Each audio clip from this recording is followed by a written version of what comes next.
SLST 2025-এর গুরুত্বপূর্ণ update. গতকালকেই হাইকোর্টের রায় ছিল এই এসএসসি 2025-এর বিজ্ঞপ্তির ব্যাপারে। হাইকোর্টের তরফ থেকে যেগুলো মেনলি জানানো হয়েছে সেই জিনিসগুলো আমি তুলে ধরব। প্রত্যেকে তোমরা ভিডিওটি দেখো এবং সকলের মধ্যে শেয়ার করে দাও। অনেক জায়গায় শোনা যাচ্ছে যে নিয়োগ বিজ্ঞপ্তি বদল হয়েছে বা বদলে যাবে, বাতিল হয়ে যাবে, কিন্তু হাইকোর্টের তরফ থেকে যেটা জানানো হয়েছে, নতুন যে বিজ্ঞপ্তি পাবলিশড হয়েছে এই বিজ্ঞপ্তি অনুসারে কিন্তু এসএলএসটি 2025 অনুষ্ঠিত হবে।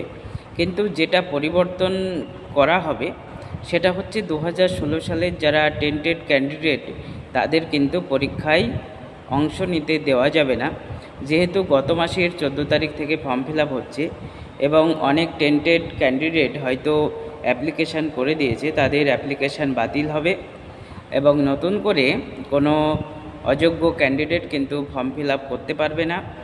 এবং নতুন যে নিয়ম কমিশন পাবলিশ করেছে সেই নিয়মেই কিন্তু এসএসসি হবে, এমনটাই হাইকোর্টের তরফ থেকে জানানো হয়েছে। প্রত্যেকে তোমরা ভিডিওটি দেখো এবং সকলের মধ্যে শেয়ার করে দাও।